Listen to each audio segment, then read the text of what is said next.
হযরত মুসা আলাইহিস সালাতু ওয়াস সালাম তুর পাহাড়ের মধ্যে বারবার যে বলে, মালিক আমি তোমার দিদার চাই গো, তোমার দিদার চাই। আল্লাহ বলে, ও মুসা এটা কখনো সম্ভব নয়, তুমি আমাকে দেখতে পারবা না। বারবার রিকোয়েস্ট করার পরেও আমার আল্লাহ রব্বুল আলামিন বললেন, এ মুসা শুনে নাও, আমি আল্লাহকে তুমি দেখতে পারবা না। মুসা আলাইহিস সালাতু ওয়াস সালাম বারবার রিকোয়েস্ট করার পরে আমার আল্লাহ রব্বুল আলামিনের ৭০,০০০ নূরের পর্দা থেকে সামান্য একটু সরালেন। মুসা আলাইহিস সালাতু ওয়াস সালাম যে গুহার যে পাহাড়ের মধ্যে দাঁড়িয়েছিলেন, পাহাড়টা জ্বলে যায়, কিন্তু আমার নবীর তো শান, আমার নবীর তো মর্যাদা, আমার নবীর তো দাম। আল্লাহ রাব্বুল আলামিন আমার নবীকে সশরীরে একেবারে যেই রকম ছিল ওই রকম ভাবে আমার নবীকে নিজের যে শরীরের ভিতরে হিতাহিত জ্ঞান থাকা অবস্থায় আল্লাহর আরশের মধ্যে নিয়ে যায়, যার জন্য আল্লাহ জানায় দিল, বান্দারা শুনে নাও, সুবহানাল্লাযী ইসরা বিআবদিহি লাইলাম মিনাল মাসজিদিল হারাম ইলাল মাসজিদিল আকসা। আল্লাহ রাব্বুল আলামিন জানায় দিলে, গোলামেরা শুন, আমার বন্ধুর কাছে আমি কেমন ভাবে জিব্রাইলকে পাঠিয়ে দিলাম, জিব্রাইল যাও আমার বন্ধুকে আমার কাছে নিয়ে আসো। আমার জিব্রাইল যখন আল্লাহর নবীর দরবারের মধ্যে যায়, আল্লাহর হাবিব সাল্লাল্লাহু আলাইহি ওয়াসাল্লাম ওই দিন উম্মে খানির ঘরের মধ্যে যখন ছিল গো, জিব্রাইল আলাইহিস সালাতু ওয়াস সালাম ঘরের মধ্যে ঢোকার পর নবীকে দেখতেছেন, মায়ার নবী যখন ঘুমায়, জিব্রাইল আল্লাহর নবীকে ডাক দেওয়ার সাহস পায় নাই। আল্লাহর নবীর কদম মুবারকের ভিতরে জিহ্বাটা লাগাইয়া দিয়া নবীজির পা মুবারকের মধ্যে যখন জিহ্বা লাগাইয়া দেয়, এই দেখো আমার নবীর কত শান, মায়ার নবীকে ডাক দেওয়ার সাহস পায় না গো। জিহ্বার ভিতরে জিহ্বা মুবারক দিয়া, জিহ্বা দিয়ে আল্লাহর নবীর পা মুবারকের ভিতরে যখন এইভাবে নাড়া দিলেন, মায়ার নবী চক্ষুগুলো খোলার পরে ডাক দেয়া বলি, ইয়া রাসূলুল্লাহ আজকে আশ্চর্য একটা ঘটনা ঘটে যাবে। ইয়া রাসূলুল্লাহ আল্লাহ আমাকে পাঠিয়ে দিলেন, আপনাকে আল্লাহ রাব্বুল আলামিন আপনাকে দেখার জন্য বলেছেন, আপনাকে আল্লাহর দিদার দিব গো নবী। মায়ার নবীকে বার বলতেছেন, ইয়া রাসূলুল্লাহ বের হয়ে যান।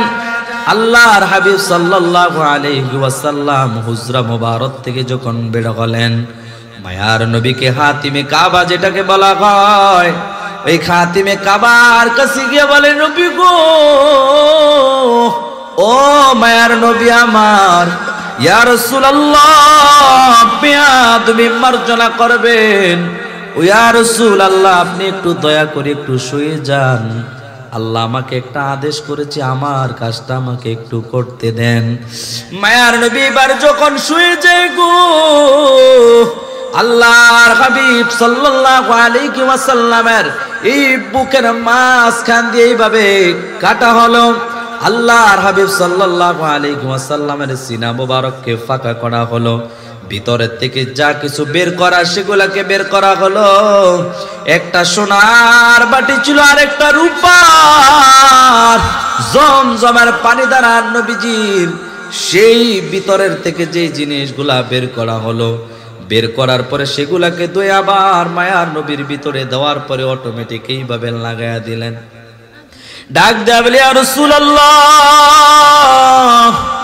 ও মায়ার নবী আবার তাকায়া দেখেন, এই যে সওয়াটা দেখা যায়, বুরাকের ভিতরে উঠতে হবে, আপনাকে আল্লাহর আরশে আজিমে নিয়ে যাওয়া হবে। মায়ার নবীকে বুরাকের মধ্যে যখন বসালেন, আল্লাহর হাবিব সাল্লাল্লাহু আলাইহি ওয়াসাল্লাম বুরাকের ভিতরে বসলেন। বসার পরে বুরাকটা একটা উড়াল মারলো। ওই বোরাকটা সাধারণ কোন বোরাক নয়, পৃথিবীর ভিতরে সবচাইতে স্পিরিট যে সাওয়ার রয়েছে সেটা হলো রকেট। মায়ার নবী বললেন এই বুরাক তার চাইতে লক্ষ লক্ষ কোটি কোটি পরিমাণে স্পিরিটওয়ালা। কারণ মানুষের চোখের পলক পালাইলে মুহূর্তের মধ্যে যতটুকু স্পিরিটে দৃষ্টিটা যতটুকু দূরে চলে যায়, আল্লাহ নবী বললেন ওই বুরাকের স্পিরিটটা মানুষের চোখের পলকের চাইতে আরো লক্ষ লক্ষ কোটি কোটি পরিমাণে স্পিরিটওয়ালা। বলেন সুবহানাল্লাহ। মায়ার নবী বুরাকের মধ্যে ওঠার পরে জিবরাইল আমিন ডাক দেয়া বললেন ইয়া রাসূলুল্লাহ, ও মায়ার নবী আমার। কিছু দূর যাওয়ার পরে বুরাকটা এবার ল্যান্ড করা হলো। বুরাকটাকে থামানো হয়। থামানোর পরে বুরাকটা এবার যখন থামলেন, ডাক দেয়া বলে ইয়া রাসূলুল্লাহ, আপনি কি জানেন এই জায়গাটা কোন জায়গা? নবী আমার বলে রে জিবরাইল, জানি না, আমাকে জানায়া দাও এই জায়গাটা কোন জায়গা রে জিবরাইল। ও মায়ার নবী আমার, এটা হলো ওই জায়গা যেই জায়গাটার মধ্যে জানাইয়া মূসা আলাইহিস সালাতু ওয়াস সালাম বারবার বলতে থাকতেন আল্লাহ তোমার দিদারটা একটু আমি মূসাকে দেখাইয়া দাও। এটা হলো সেই জায়গা যেই পাহাড়টার নাম হলো তুর পাহাড়। ইয়া রাসূলুল্লাহ, এখানে আপনি 2 রাকাত নামাজ আদায় করে নেন। মায়ার নবী 2 রাকাত নামাজ আদায় করার পর আবার যখন বুরাকের মধ্যে উঠে বসলেন, আবার বুরাকটা এবার উড়াল দেওয়া শুরু করে দিল, চলা শুরু করে দিল। কিছু দূর যাওয়ার পরে বুরাকটাকে আবার যখন ল্যান্ড করানো হলো, তাকাইয়া দেখেন মায়ার নবী এটা অন্য কোন জায়গা নয়, এটা হলো মুসলমানের প্রথম কাবা মসজিদে আকসা। জোরে জোরে বলেন সুবহানাল্লাহ। মসজিদ আকসার ভিতরে যখন মায়ার নবী গেলেন, এত রাত গভীর রজনী, এই রজনীর ভিতরে গিয়ে দেখেন পুরো মসজিদ মুসল্লি দ্বারা ভরপুর। মায়ার নবী বার ডাক দিয়া বললেন এ জিবরাইল, একটু জানা দে, আমাকে একটু বলে দে রে জিবরাইল, এত রাত্রে মসজিদের মধ্যে এতগুলা মুসল্লি হওয়ার কারণ কি? জিবরাইল আলাইহিস সালাতু ওয়াস সালাম ডাক দিয়া বলে নবী গো, আদম আলাইহিস সালাতু ওয়াস সালাম থেকে ঈসা রুহুল্লাহ পর্যন্ত আল্লাহ যতগুলো নবী এবং রাসূল দুনিয়ার জমিনে প্রেরণ করলেন, ইয়া রাসূলুল্লাহ, প্রত্যেকটা নবী এবং রাসূল অসংখ্য অগণিত কোটি কোটি ফেরেশতা আজকে জমিনের মধ্যে হাজির। একমাত্র কারণ আপনি নবীর পিছনে তারা নামাজ আদায় করবে। তাকাইয়া দেখলেন সামনে ইমামের যেই জায়গা, ওই জায়গা খালি পড়ে আছে। মায়ার নবীকে এবার বললেন ইয়া রাসূলুল্লাহ, আর দেরি করা যাবে না, যান আপনি আপনি চলে যান, সামনে চলে যান। আল্লাহর নবী এবার মেহরাবের কাছে যখন চলে যাই গো, মায়ার নবী এবার নামাজের ইমামতি করলেন। ইমামতি করার পরে ওইখান থেকে ঘোষণা এসে যায় একটা উপাধি, যেই উপাধিটার নাম হলো ইমামুল মুরসালিন। মায়ার নবী ইমামতি করার পরে এবার আবার বুরাকের মধ্যে উঠে যায়। মেরাজে যায় আল্লাহর হাবিব নিলেন খোদা তাআলা, সেই খুশিতে পড়ো সবাই দরুদ সাল্লে আলা, সেই খুশিতে পড়ো সবাই দরুদ সাল্লে আলা। মেরাজে যায় আল্লাহর হাবিব নিলেন খোদা তাআলা, সেই খুশিতে পড়ো সবাই দরুদ সাল্লে আলা, সেই খুশিতে পড়ো সবাই দরুদ সাল্লে আলা। জিবরাইলে দাওয়াত লইয়া মক্কায় আসেন দাওয়াত লইয়া, জিবরাইলে হুকুম পায়া মক্কায় আসেন দাওয়াত লইয়া, জিবরাইলে হুকুম পায়া জিবরাইলে হুকুম পায়া মক্কায় আসেন দাওয়াত লয়া, ডাক দিতে না সাহস পায়া জিব্বা কদম তলায়, সেই খুশিতে পড়ো সবাই দরুদ সাল্লে আলা, সেই খুশিতে পড়ো সবাই দরুদ সাল্লে আলা। সিদরাতুল মুনতাহা চারি রপ রপে হইলেন সাওয়ারি, বলো সিদরাতুল মুনতাহা চারি রপ রপে হইলেন সাওয়ারি। আরে সিদরাতুল মুনতাহা চারি রপ রপে হইলেন সাওয়ারি, ডেকে বলে সামনে যেতে পারবো না গো নূর আল্লাহ, সেই খুশিতে পড়ো সবাই দরুদ সাল্লে আলা, সেই খুশিতে পড়ো সবাই দরুদ সাল্লে আলা। মেরাজে যায় আল্লাহর হাবিব নিলেন খোদা তাআলা, সেই খুশিতে পড়ো সবাই দরুদ সাল্লে আলা। এবার মায়ার নবী আমার ইমামতি শেষ করার পরে আবার যখন বুরাকের মধ্যে উঠে যায় গো, জিবরাইল আলাইহিস সালাতু ওয়াস সালাম বললেন, ইয়া রাসূলুল্লাহ, ও মায়ার নবী আমার, এই বুরাকের ভিতরে আবার আপনি আরোহণ করেন। মায়ার নবী এবার যখন আবার বসলেন, বুরাকটা এবার এমন ভাবে সওয়ার করা শুরু করে দিল, চলা শুরু করে দিল। প্রথম আসমানে যাওয়ার পরে প্রথম আসমানের ফেরেশতাদেরকে যখন ডাক দিলেন, ফেরেশতারা ডাক দিয়া বলে, কে গো তুমি কে? বলে, আমি গোলাম জিবরাইল আমিন, আল্লাহ আমাকে পাঠাইলেন এমন একজন নবীকে আল্লাহর দরবারে নিয়ে যাওয়ার জন্য, যেই নবীর উসিলা আল্লাহ রব্বুল আলামিন গোটা মাখলুকাত বানাইলেন। আমার সাথে রয়েছে রাহমাতুল লিল আলামিন। ফেরেশতারা প্রথম আসমানের দরজা যখন খুলে দিলেন, খুলে দেওয়ার পরে আল্লাহর হাবিব সাল্লাল্লাহু আলাইহি ওয়াসাল্লামকে স্বাগতম জানায়া দিলেন। মায়ার নবী প্রথম আসমানে গেলেন। প্রথম আসমানে যাওয়ার পরে আল্লাহর হাবিব সাল্লাল্লাহু আলাইহি ওয়াসাল্লাম, আল্লাহর নবী সাল্লাল্লাহু আলাইহি ওয়াসাল্লাম এবার দেখতে পাইলেন প্রথম আসমানে আদম আলাইহিস সালাতু ওয়াস সালামকে। আদম আলাইহিস সালাতু ওয়াস সালামের সাথে দেখা করার পরে আল্লাহর হাবিব সাল্লাল্লাহু আলাইহি ওয়াসাল্লাম এবার চলে গেলেন মায়ার নবী দ্বিতীয় আসমানে। দ্বিতীয় আসমানে যাওয়ার পরে এবার ফেরেশতারা আবার যখন জিজ্ঞাসা করলো, কে গো তুমি কে? ডাক দেয়া বলে, আমি অন্য কেউ নয়, আমি গোলাম জিবরাইল আলাইহিস সালাতু ওয়াস সালাম। আল্লাহ রাব্বুল আলামিন আল্লাহর নবীকে নিয়ে যাওয়ার জন্য আমাকে পাঠাইলেন। সেখানে যাওয়ার পরে আল্লাহর হাবিব সাল্লাল্লাহু আলাইহি ওয়াসাল্লাম আরেকজন নবীর সাথে দেখা হলো। সেই নবীর নাম হলো হযরত নূহ আলাইহিস সালাতু ওয়াস সালাম। তৃতীয় আসমানে মায়ার নবী যখন যায়, সেখানে যাওয়ার পরে আরেকজন নবীর সাথে আল্লাহর নবীর দেখা হলেন। সেই নবীর নাম অন্য কেউ নয়, যাকে আল্লাহ রাব্বুল আলামিন এত সুন্দর করে বানাইলেন, হযরত ইউসুফ আলাইহিস সালাতু ওয়াস সালামের সাথে দেখা। এইরকম ভাবে যাইতে যাইতে সপ্তম আসমানে যাওয়ার পরে জিবরাইল আলাইহিস সালাতু ওয়াস সালাম ডাক দেয়া বললেন, ইয়া রাসূলুল্লাহ, ও মায়ার নবী আমার, সপ্তম আসমানে চলে আসলাম গো নবী, ইয়া রাসূলুল্লাহ।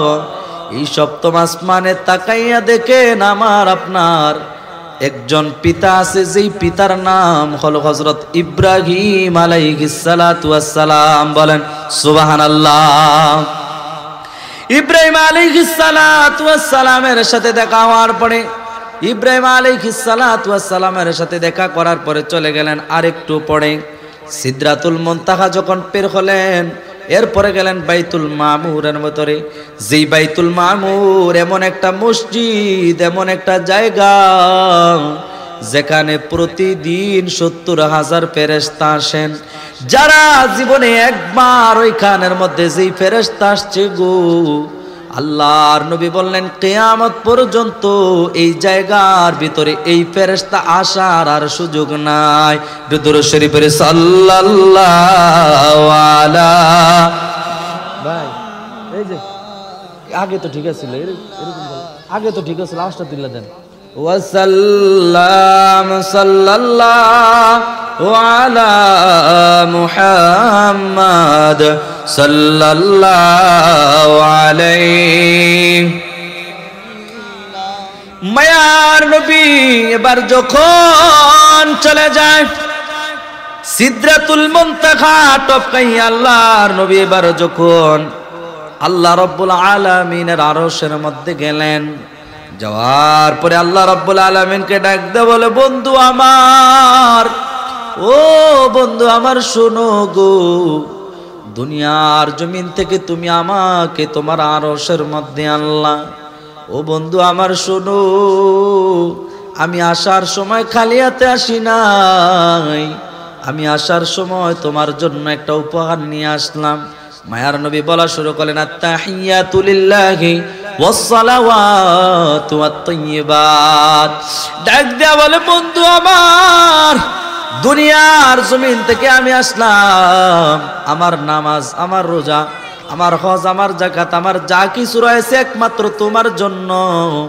আল্লাহ রাব্বুল আলামিন সেটার উত্তরে জানায়া দিলেন আসসালামু আলাইকা আইয়ুহান নাবিয়্যু ওয়া রাহমাতুল্লাহি ওয়া বারাকাতুহু। ওইখানের মধ্যে আমার আল্লাহ আমার নবীকে সালাম জানায়া দেয় গো, সালাম জানায়া দেয়। মায়ার নবীকে সালাম দেওয়ার পরে আল্লাহর হাবিবকে নিয়ে যাওয়া হলো জান্নাতে, নবীকে জান্নাত দেখাইলেন, নিয়ে যাওয়া হলো জাহান্নামে, জাহান্নাম দেখালেন।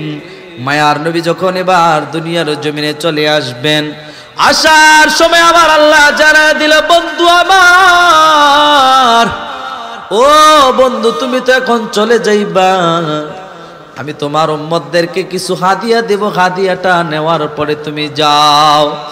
আমার নবী ওইখানে যাওয়ার পরে উম্মতকে ভুলে নাই, নবী আমার সিজদার মধ্যে যখন পড়ে যায়, সিজদার মধ্যে যাওয়ার পরে কান্দে আর বলে মালিক, আমি তোমাকে দেখার সৌভাগ্য হয়েছে, কিন্তু আমার উম্মত তোমাকে তো দেখে নাই।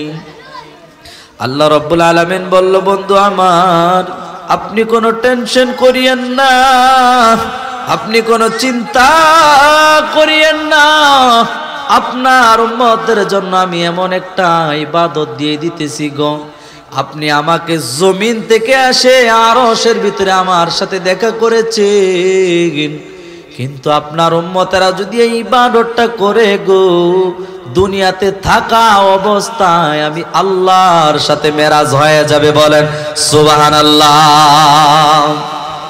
মায়ার নবীকে দিয়ে দিলেন 50 ওয়াক্ত নামাজ। ইয়া রাসূলুল্লাহ, আপনি যান, আপনার উম্মতের জন্য নামাজটা নিয়ে যান। মায়ার নবী 50 ওয়াক্ত নামাজ নিয়ে যখন চলে আসেন, হযরত মুসা আলাইহিস সালাতু ওয়াস সালামের সাথে যখন দেখা হয়, মুসা নবী ডাক দেয়া বলে ইয়া রাসূলুল্লাহ, আপনার উম্মতেরা পারবে না গো, আপনার উম্মতেরা পারবে না, আপনি যান আল্লাহর কাছে গিয়ে আরো কিছু নামাজ কমিয়ে নিয়ে আসেন। মায়ার নবী এবার যখন আবার চলে যায়, 5 ওয়াক্ত নামাজ আল্লাহ রাব্বুল আলামিন কমায়া দিলেন। আবার যখন চলে আসবেন, মুসা নবীর সাথে আবার যখন দেখা হয়ে যায় গো, মুসা নবী আবার বললেন আপনার উম্মতেরা পারবে না গো নবী, আপনি যান আরো কিছু নামাজ কমায়া নিয়ে আসেন। এইভাবে যাইতে যাইতে আল্লাহর হাবিব সাল্লাল্লাহু আলাইহি ওয়াসাল্লাম 45 ওয়াক্ত নামাজ যখন কমায়া দিলেন, আল্লাহ রাব্বুল আলামিন ডাক দেয়া বলে বন্ধু আমার, আপনি 50 ওয়াক্ত নামাজ আপনার উম্মতের জন্য আমি আলাদা করলাম, ও বন্ধু শুনে নাও, এই 50 ওয়াক্ত নামাজ কমাইয়া 5 ওয়াক্তর মধ্যে আনলাম গো। যদি তোমার উম্মতের এই 5 ওয়াক্ত নামাজ সুন্দরভাবে সঠিকভাবে আদায় করে গো, আমি আল্লাহ তাদের আমল নামার ভিতরে 50 ওয়াক্তের সওয়াব দিয়ে দিব। বলেন সুবহানাল্লাহ।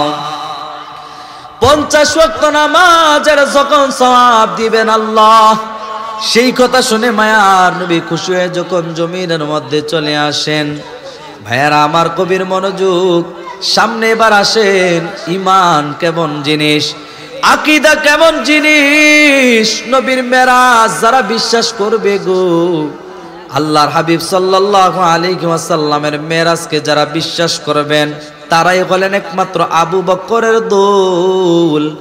আর যারা আমার নবীর মেরাজকে বিশ্বাস করে না, তারা বুঝে নিতে হবে একমাত্র আবু জাহেলের দল। মায়ার নবী যখন দুনিয়ার জমিনে এসে যায়, দুনিয়ার জমিনে আসার পরে এবার আল্লাহর হাবিব সাল্লাল্লাহু আলাইহি ওয়াসাল্লাম আসার পরে যখন মায়ার নবী বসে আছেন, মায়ার নবীর চেহারা দেখে আবু জাহেল আল্লাহর নবীর দরবারে আসলেন। ডাক দিয়ে বলে, মুহাম্মদ সাল্লাল্লাহু আলাইহি ওয়াসাল্লাম, তোমাকে দেখে মনে হয় তুমি খুব চিন্তিত, তুমি কি কোনো কিছু বলবা নাকি? আল্লাহর নবী ডাক দেয়া বলে, রে আবু জাহেল শুন, আমি গতকালকে রাত্রে আল্লাহর দিদার পাওয়ার জন্য মেরাজ করে 7ম আসমান টপকাইয়ার সে আজিমে গিয়েছি। বলে, তুমি প্রথম কোথায় গিয়েছিলে? বলে, বাইতুল মুকাদ্দাস, মসজিদে আকসা। ওই মসজিদ আকসার মধ্যে আমি যখন প্রথমে গেলাম। এবার আবু জাহেল বলে, ঠিক আছে, তোমার এই বক্তব্যটা তোমার মনের ভিতরে রেখে দাও, আমি আমার যে সমস্ত লোকেরা রয়েছে তাদেরকে নিয়ে আসবো, তাদের সামনে এই কথাটা তোমাকে বলা লাগবে। আল্লাহর হাবিব সাল্লাল্লাহু আলাইহি ওয়াসাল্লাম মায়ার নবীর কাছে যখন ওই লোকগুলাকে নিয়ে আসা হলো, আল্লাহর নবী ডাক দিয়ে বলে, আবু জাহেল শুন, গতকালকে রাত্রে জিব্রাইল আমিন এসে আমাকে সর্বপ্রথম বাইতুল মুকাদ্দাসের মধ্যে নিয়ে গেল। এবার তারা একটা প্রশ্ন করলো, ঠিক আছে, একটু বলে দাও, বাইতুল মুকাদ্দাসের মধ্যে যে তুমি গেলা, বলো বাইতুল মুকাদ্দাসের কয়টা দরজা, কয়টা জানালা? চিন্তা করছেন কেমন প্রশ্ন? আমরা যে মসজিদে নামাজ পড়তে যাই, আমরা কি আগে গিয়ে এটা দেখি? দূরে মনে করেন যে আপনাদের এই পানিপাড়া এলাকার ভিতরে একটা মসজিদে আসছি নামাজ পড়ার জন্য, আমি কি ঢুকবো নামাজের উদ্দেশ্যে, নাকি কয়টা দরজা আছে, কয়টা জানালা আছে, এগুলা দেখবো নাকি? এগুলা দেখবো না। মায়ার নবীকে বার প্রশ্ন করে দিলেন, এ মুহাম্মদ বলো, বাইতুল মুকাদ্দাসের মধ্যে কয়টা দরজা, কয়টা জানালা? মায়ার নবী এবার চক্ষুগুলো বন্ধ করে দেওয়ার পরে আল্লাহ রাব্বুল আলামিন জানায় দিলে, জিব্রাইল যাও, বাইতুল মুকাদ্দাসটা আমার বন্ধুর চোখের সামনে নিয়ে ধর, বাইতুল মুকাদ্দাস আমার বন্ধুর চোখের সামনে ধরে দাও। আল্লাহর হাবিব সাল্লাল্লাহু আলাইহি ওয়াসাল্লাম এবার দেখে দেখে বলে দিতেছেন, এতটা দরজা, এতটা জানালা, এতগুলা লাইট, এতগুলা ফ্যান। নবী আমার টপ টপ করে সবগুলো একে একে বলে দিলেন। এবার সেখানে অনেকে সেখানের ভিতরে আল্লাহ নবীর উপর ঈমান আনলেন। আবু জাহেল এমন বেয়াদব, কখনো আল্লাহর নবীকে তিনি মানতে চাই নাই। এবার আবু জাহেল চলে গেল আবু বকরের কাছে, হায় রে মুহাম্মদকে এতদিন পরে একটা সুযোগ পাইলাম আটকানোর জন্য, আজকে আগে আবু বকরের কাছে যাব, আবু বকরকে গিয়ে বলবো, নিশ্চিত আবু বকর এই কথাটা বিশ্বাস করবে না। আবু জাহেল চলে গেল আবু বকরের কাছে, যাওয়ার পরে ডাকতে বলে, আবু বকর শুনছো নাকি, তোমার নবী বললেন, তোমার নবী নাকি গতকালকে রাতে আল্লাহর মেরাজ করেছেন, আল্লাহর সাথে দিদার করেছেন, তিনি নাকি একটা রাত্রের ভিতরে বাইতুল মুকাদ্দাস 7 আসমান 7 জমিন টপকাইয়া আরশে আজিমে গেছেন। আবু বকর ডাক দিয়ে বলে, যদি এটা আমার নবীর মুখের কথা হয়, তাহলে আমি আবু বকর বিনা দলিলে সেটা বিশ্বাস করে নিলাম। আবু বকর বলেন, আমার কোনো দলিল লাগবে না, বিনা দলিলে আমি বিশ্বাস করে নিলাম। যদি আমার নবী যে থাকে তাহলে এটা সত্য, কোনো সন্দেহ নাই। মায়ার নবীর দরবারে যখন এবার আবু বকর চলে যায়, যে মায়ার নবীকে ডাক দেয়া বলি, ইয়া রাসূলুল্লাহ, আপনি কি এমন এমন কথা বলছেন কিনা? মায়ার নবী ডাক দেয়া বলে, আবু বকর শুন, আমি যেই কথাটা বলেছি এটা 100% সত্য রে, এটার মধ্যে কোনো সন্দেহ নাই। মায়ার নবী কথার পরে আবু বকর ডাক দেয়া বলে, রাসূলুল্লাহ, আপনার মুখ থেকে এই কথাটা শোনার জন্য আমি অপেক্ষায় ছিলাম গো। ইয়া রাসূলুল্লাহ, কোন দলিল আমি আবু বকরের লাগবে না, আমি আবু বকর বিশ্বাস করে নিলাম আপনি আল্লাহর দিদার লাভ করেছেন। মায়ার নবী বললেন, রে আবু বকর, আল্লাহর আরশে নেওয়ার পরে আল্লাহ এমন একটা ইবাদত তোমাদেরকে আমি নবীর কাছে দান করলো, যে ইবাদতটা করলে আল্লাহ বলেছেন, as-salatu মিরাজুল মুমিনিন, তোমরা যারা মুমিন রয়েছো তাদের জন্য এই নামাজটার ভিতর আল্লাহর মেরাজ হয়ে যাবে। ইয়া রাসূলুল্লাহ, আল্লাহ আমাদেরকে নামাজ দিয়েছেন, বলে কে তোমাদেরকে নামাজ দিলে? তবে রে আবু বকর, আল্লাহ আমাকে জান্নাত দেখালেন, জাহান্নাম দেখালেন। আল্লাহর জান্নাতের ভিতরে নিয়ামতের কোনো শেষ নাই, কিন্তু জাহান্নামটা এমন ভয়ানক, যে জাহান্নামের মধ্যে যারা যাবে রে আবু বকর, তাদের উপায় থাকবে না, তাদের উপায় থাকবে না। বলি, ইয়া রাসূলুল্লাহ, ওই জাহান্নামটা কেমন হবে? মায়ার নবী বললেন, রে আবু বকর, আমি যখন জাহান্নামের পাশ দিয়ে যাই, ওই জাহান্নামের পাশ দিয়ে যাওয়ার সময় আমি কিছু মানুষ দেখলাম, যেই মানুষগুলার হাতের আঙ্গুল, হাতের নখগুলা তামা দিয়ে বানানো, তাদের আঙ্গুলের, তাদের নখগুলা তামা তামা তামা। আমি তাকাইয়া দেখলাম তাদের গালের ভিতরে এইভাবে আশ্রাইতেছে, আক্রমণ করতেছে বারবার, তাদের বুকের ভিতরে এইভাবে আশ্রাইতেছে, এইভাবে এড়াইতেছে, ছিলাইতেছে রে আবু বকর। আমি যখন জিব্রাইলকে বললাম, ওর জিব্রাইল, বলো না এরা কারা, যারা নিজের শরীরের মধ্যে নিজের আক্রমণ করে? জিব্রাইল ডাক দেয়া বলি, ইয়া রাসূলুল্লাহ, এটা অন্য কেউ না, অন্য কেউ নয়, যারা দুনিয়ার জমিনে অন্য একটা মুসলমান ভাইয়ের গীবত গায়। নাউজুবিল্লাহ পড়বেন না? বলে যারা দুনিয়ার জমিনে থাকা অবস্থায় অন্য একজন ভাইয়ের গীবত বলে, দোকানের মধ্যে বসছে, এক কাপ চা খায় আর একটু গীবত গায়, অন্য একটা ভাই গীবত করছে, তার সাথে তাল মিলাইয়া গীবত গায়। ইয়া রাসূলুল্লাহ, এটা ওই সমস্ত পাপীর দল যারা দুনিয়ার জমিনে থাকা অবস্থায় অন্য মুসলমান ভাইয়ের গীবত গাইতেন। আল্লাহ নবী বললেন, খবরদার, আল গীবাতু আশাদ্দু মিনাজ জিনা, গীবত হলো এমন একটা গুনাহ, এমন একটা গুনাহ, যেই গুনাহ হলো মানুষ জিনা করলে যেই গুনাহ হয়, মায়ার নবী বলেন তার চাইতে আরো ভয়ানক গুনাহ হলো যদি অন্য মুসলমান ভাইয়ের কেউ গীবত সমালোচনা করে। এই জন্য নবী আমার গীবত থেকে 1 নম্বরে নিষেধ করে দিলেন। মেরাজ থেকে এসে নবী আবার ডাক দিয়ে বলেন, আবু বকর, আমি আরেকটা জাহান্নামের দল দেখলাম, যেই দলটার দিকে তাকাইয়া দেখি রে আবু বকর, তাদের পেটগুলা মনে হয় বিশাল একটা পাহাড়ের মতো দেখা যায়, অনেক বড় পেট বিশিষ্ট মানুষ। আমি যখন জিব্রাইলকে বললাম, ও জিব্রাইল, বলো না এরা কারা? জিব্রাইল ডাক দেয়া বলি, ও রাসূলুল্লাহ, এরা আর অন্য কেউ না, অন্য কেউ নয়, তাদের পেটগুলো এত বড় হওয়ার একমাত্র কারণ গো নবী, তাদের পেটের ভিতরে সাধারণ কোনো কিছু নয়, তাদের পেটের ভিতরে রয়েছে জাহান্নামের বিষাক্ত বিষাক্ত সাপগুলা, নবী আমার বললেন, আবু বকর বলো না এরা কারা? ইয়া রাসূলুল্লাহ, এরা অন্য কেউ নয়, অন্য কেউ নয়, এরা হলো ওই সমস্ত পাপীর দল যারা দুনিয়ার জমিনে লাখে 40 লাগাইতো। তার মানে বুঝে নাও এরা হলো সুদখোর। নাউজুবিল্লাহ পড়েন।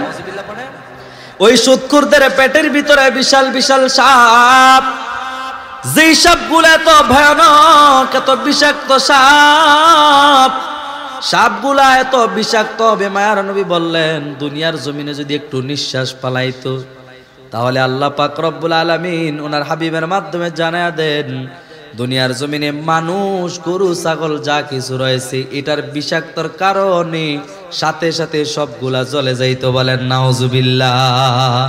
এই জন্য সুদ, আল্লাহ নবী মেরাজ থেকে এসে এটাকেও নিষেধ করে দিলেন যে সুদ খেও না। এই জন্য ভাইয়েরা আমার, এক নম্বরে আমরা মেরাজ থেকে জানতে পারলাম আল্লাহ নবী আমাদের জন্য নিয়ে আসছে কি? নামাজ। 2 নম্বরে গীবত, অন্য মুসলমান ভাইয়ের গীবত করা যাবে না। 3 নম্বরে জানলাম সুদ খাওয়া যাবে না। মেরাজ থেকে আল্লাহ নবী আসার পরে অনেক গুনাহগারকে, জাহান্নামীদেরকে দেখলেন এক একটা দলে দলে এক একজনকে এক একভাবে শাস্তি দিতেছে।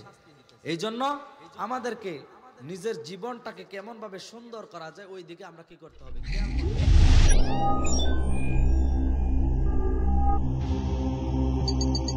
ইউসুফ এইচডি মিডিয়া, আপনার প্রতিভাকে তুলে ধরতে আমরা আছি আপনার সাথে।